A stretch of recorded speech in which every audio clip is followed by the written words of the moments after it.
Šiaip statyba tai nėra tokio pastovumo, projektai skirtingi visi.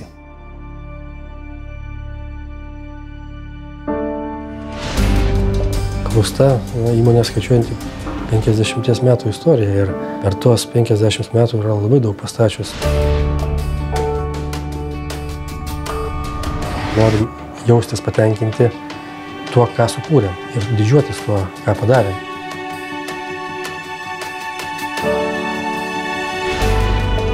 Mūsų įmonė vadovaujasi 4 vertybėm. Žingsnių priekyje – atsakingumas, bendradarbiavimas ir efektyvumas. Pradžia kokybės yra projektavime.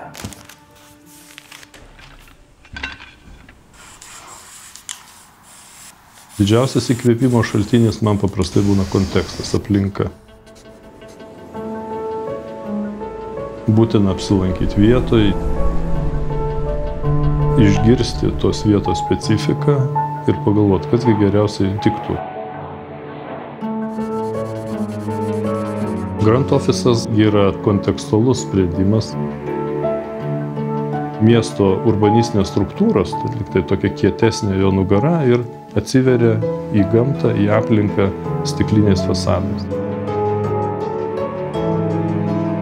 Pačioj tokioj sunkiausioj galbūt fazėje, kai buvo padarytas kelių lygių požeminis automobilių parkingas ir jau atrodė sunkiausia yra įveikta, dabar jau kilsim į viršų, skrisim ir staiga krizė.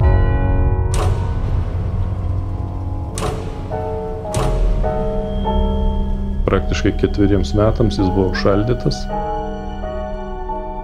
Čia nieko nėra baisiau tiek architektams, tiek statybininkams. Projektas sustojo duobės stadijoje.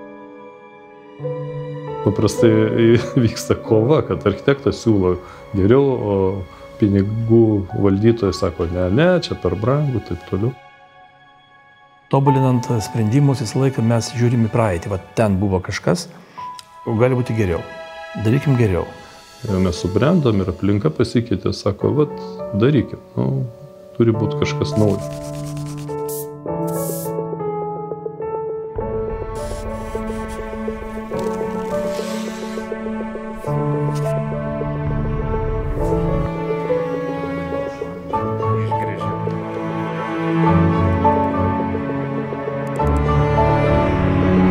Tas pastatas tada jau naujoji kokybė atgimė kaip Feniksas iš pelenų, jis tiesiog tapo tobulesnis. Jisai dabar yra vienas pirmųjų Lietuvoje A klasės energetinio efektyvumo administracinių pastatų.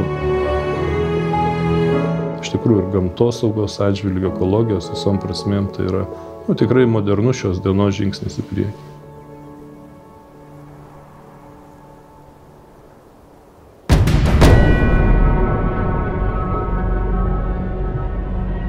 Sulaukiam pasiūlymų iš rinkos, įsigyti vieną ar kitą sklypą. Ten būna nupiešti kvadratai ir tuose kvadratuose tikrai žmogus jaustųsi kaip paukštelis narveliai. Ten tikrai nelieka vietos tom žaliom erdvėm, vaikų žaidimo aikštelėm.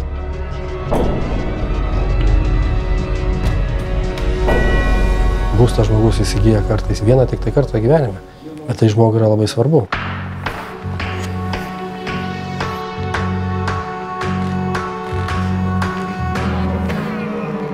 Piliamiestis tai bus nesugrūstas kvartalas, tai erdvus, modernus, šiuolaikiškas, su geru vaizdu į senamiestį ir prie vandens.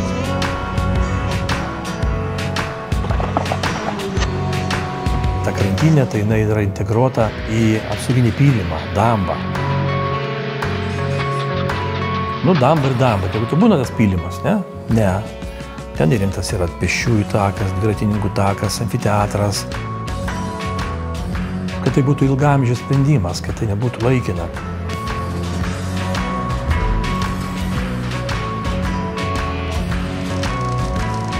Nešoka jie pagal kažkieno tai būdelį. Jie daro taip, kaip bus naudinga miestui ir gyventojui. Mums svarbu, koks bus rezultatas. Mums svarbu yra. Kaip be to gyventi? turi būti atsakingas prieš šeimą, prieš vaikus, prieš anūkus ir prieš visuomenę ir prieš miestą.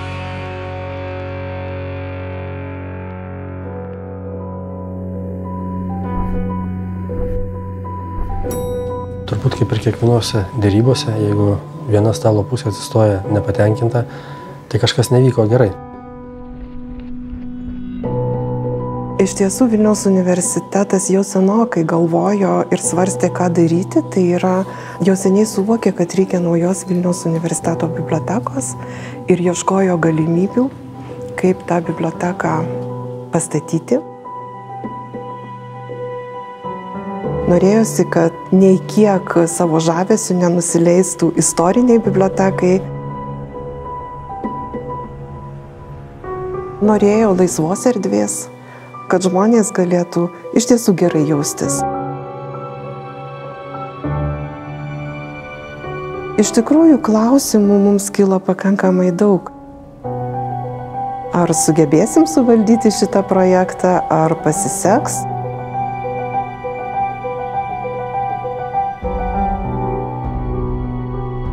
Biblioteka nebuvo palikta viena. Viskas vyko tikrai sklandžiai. Ir mes rasdavom bendrus sutarimus, o tai yra svarbiausia.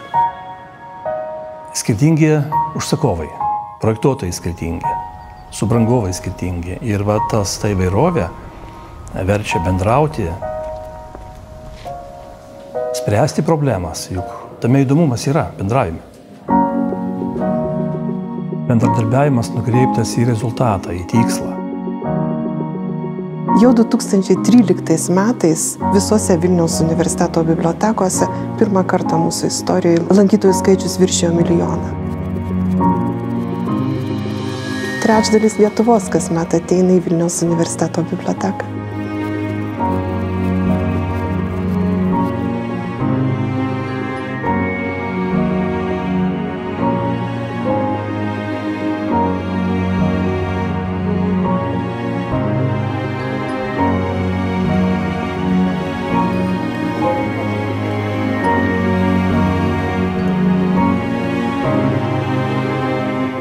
Kai tas bendradarbiavimas vyksta tarp padalinių ir užsakovų, natūralu, kad surandam patį geriausią sprendimą.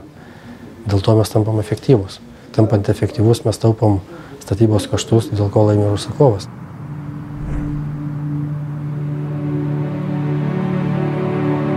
Svarba to projekto tai buvo tai, kad tai yra bažnyčia.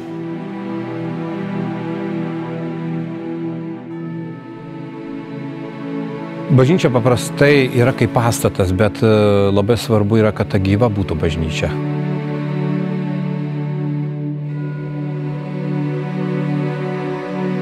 Pradėta bažnyčia statyti ir jie iki 1942 metų buvo statoma.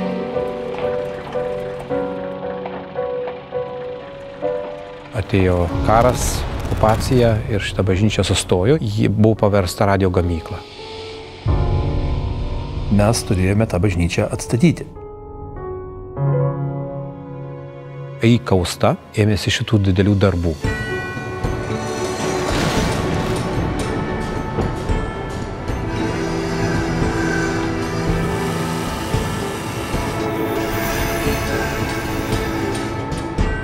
Iš tikrųjų, bažnyčia didelė, akustikos klausimas tikrai buvo mums iškeltas uždavinys labai didelis. Garsas sklido 13 sekundžių. Tai reiškia aidas, tai didžiulis aidas. Žiūrovai negirdėtų nei žodžių, nei melodijos, ten eitų sluoksniais garsas ant garso. Kreipėmės mes į Kauno technologijos universitetą. Tai buvo mokslininkai, kurie čia ir su šautuvai šaudė ir atitinkamai žiūrėjo tą garsą, kaip čia būtų galima geriau padaryti. Įvairios ten konstrukcijos, įvairiose vietose bažnyčios, ten, kur garsai tie sklinda, būtent ten, kur reikia. Sienų apdaila, kuri taip pat perforuota, kuri slopina garsą.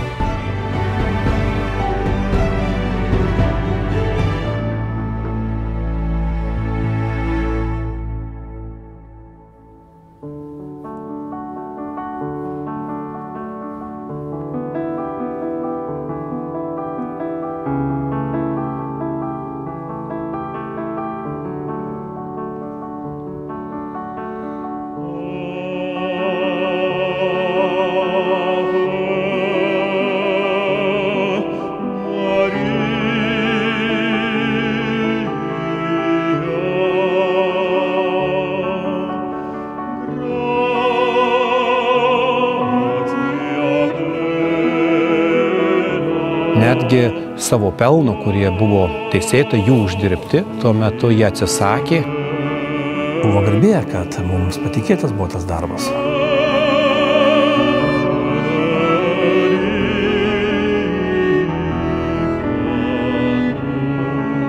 Ir žmogus būtent čia gali atrasti tą ramybę, kurią išsineša. Jis ne tik savo gauna, bet išsineša į visuomenę ir be abejo santykiai su kitu žmogumi pasidaro visai kitokie. Tai buvo pirmas toks didelis ir toks svarbus.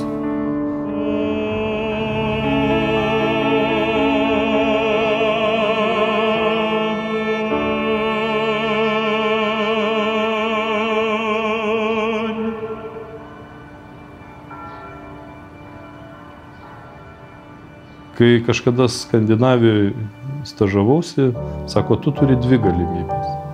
Vieną galimybę sukursi projektus, kuriais būsi pats patenkintas. Antra galimybė, kad tu sukursi tokius projektus, kur būsi pats patenkintas ir visi bus patenkinti. Sako, tu laisvas pasirinkti. Pravažiuojant pro projektus, kuriuos mes įgyvendinom, visą laiką kažkas suvirpa.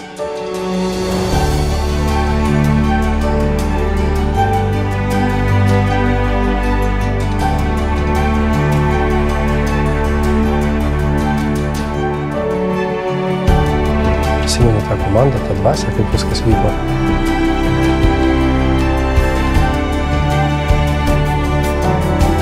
Tos visos vertybės, kurias mes išsigryninom, jos mus ir daro kaip komanda.